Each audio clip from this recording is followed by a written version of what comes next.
Good evening and thank you for joining us for KREM 2 News at 6. I'm Mark Hanrahan. Whitney is off tonight. Let's get right to it. The Spokane Regional Health District now reporting 147 new coronavirus cases today. That brings the total number of cases to more than 25,000.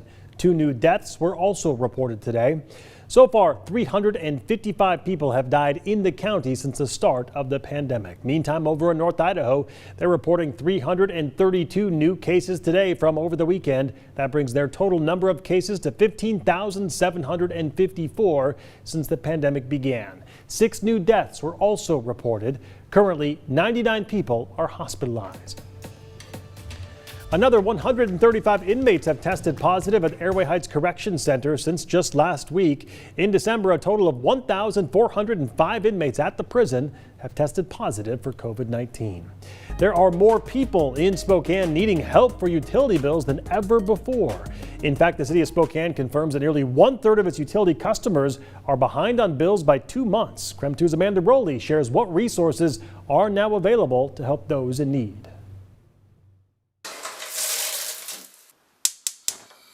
For many Spokane families, the coronavirus has taken away the ability to afford basic needs.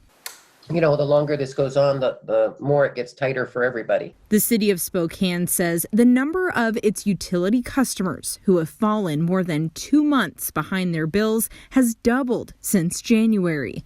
According to the city's data, this accounts for 1/3 of its customers. All day long, we answer our phones with people who can't pay their rent, can't pay their electric bill, can't pay their utility bill. Carol Welts is the director of community action at the nonprofit SNAP.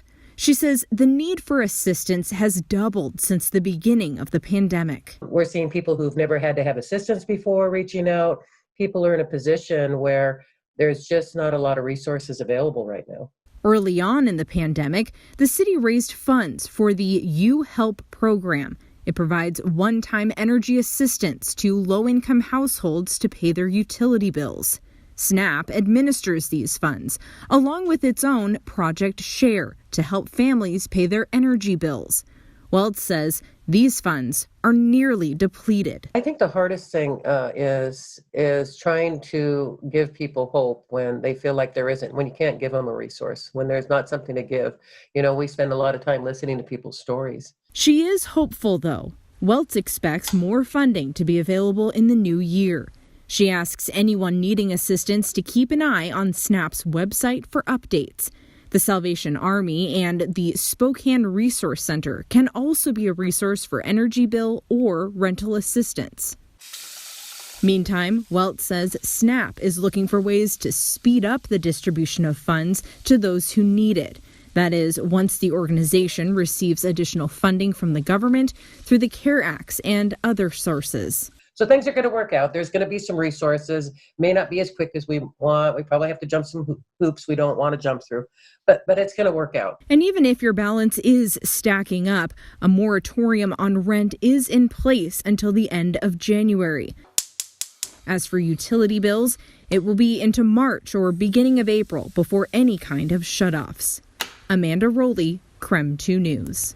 If you'd like to help others pay their bills during this tough time, the city of Spokane has set up a way to donate. You can find that information on the city's website. Just visit SpokaneUtilityHelp.org. Meantime, the U.S. House has passed the Cash Act to give Americans $2,000 stimulus payments, and now it lies in the fate of the Senate. The increase was one of President Donald Trump's demands before he signed the government spending and COVID relief legislation last night after nearly a week's delay. This is the time for us to take a stand for the American people. Let's vote yes. I worry that this whopping $463 billion won't do what's needed. The president's shift on the bill brings relief to many financially strapped Americans, but his delay resulted in a 1-week lapse in unemployment benefits for more than 14 million recipients. Meantime, the House has voted to override the president's veto of that critical defense bill that funds the U.S. military. As for the relief deal, many are wondering when they might see those stimulus checks hit their bank account. Well, there's no set date yet. However, Treasury Secretary Steve Mnuchin suggested it may only take a week or so for money to start going out after the president signed off. Washington residents who need immediate relief are also in luck today after Governor Jay Inslee announced a plan to fill in the gaps of the relief bill. The state will provide relief to about 95,000 Washington residents until the federal relief kicks in. Governor Inslee says this will be a one-time payment while residents wait for those federal benefits. If you'd like the latest news on stimulus payments, Washington's relief payments, or information on unemployment, just text the word money to 509-448-2000 and we'll send that information directly to your phone. New at 6 tonight, an unlikely group is holding a donation campaign to collect feminine products in North Idaho. The Satanic Temple Idaho is putting on this donation drive now through the end of the month. According to its website, the campaign will make menstruation products available to all people in need, especially those who may not be able to afford them without assistance. The site lists Dropbox locations mostly in Boise and Idaho Falls, but there is also a Dropbox location in downtown Coeur d'Alene at the Crown and Thistle. The owner sent a photo of just how many donations they've already received, but the pub has also received some backlash for associating with the group by allowing the collection bin. So in a statement, the co-owner Ben Drake says the pub is a safe, neutral place for beer, food, and the betterment of the community. Crown and Thistle agreed to put a bin for the collection of feminine products for women in need, calling it a worthy cause. He goes on to say, quote, "We would do the same for any worthy cause presented by our area because we are built by this community and we exist for this community." And while we still have snow on the ground from Christmas Day, it looks like another round of snow may be heading our way before the new year. Let's check in with meteorologist Michelle Boss. And Michelle, before we get to that, it was just kind of gloomy out there today, wasn't it?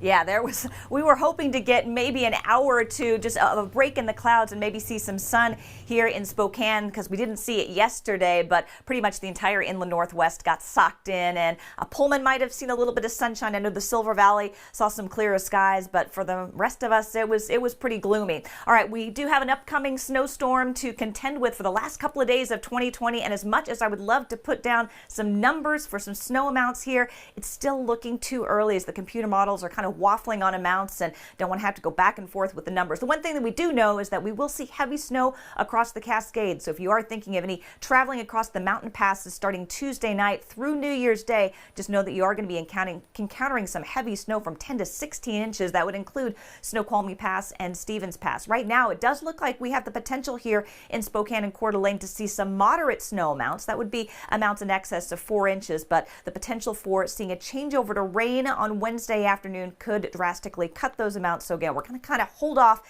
until we see some later computer models tonight and then again on Tuesday. What we've been stuck with today has been a lot of low clouds and fog. Half-mile visibility at the Spokane airport right now, 7 miles in the Spokane Valley. But for the folks who did not see the fog today, it didn't really matter because low clouds were in place pretty much all across eastern Washington and North Idaho. So if you didn't see the fog, you still didn't get to see any sunshine. It looks like we are going to be stuck in these clouds throughout the day tomorrow. So very cold temperatures today, only 27 in Spokane, 28 in Coeur d'Alene. Most areas did not even climb above freezing. Even Lewiston only topped out at 31 today. Won't be quite as cold tomorrow morning as it was this morning, only because we'll have that steady cloud cover that'll kind of help with that radiation so we don't see as cold of a temperature, but not going to be warm tomorrow afternoon at all. 28 degrees for a high. We could see some freezing drizzle and a few flurries out of that, so just be aware the roads could be slick, especially those side roads. And then the snow comes in as early as Wednesday morning and continues right into New Year's Eve. Highs will be in the mid-30s. All right, sounds good. Michelle, check back in with you later in the broadcast. Meantime, still ahead here on KREM 2 News at 6 tonight, the next round of people who are starting to get the coronavirus vaccine today. We'll break down how many doses are on their way, plus who will be getting them coming up. And later, the heartwarming story of a Lakeland High School football player who sparks joy wherever he goes. We are highlighting some of the best stories of 2020 coming up after the break.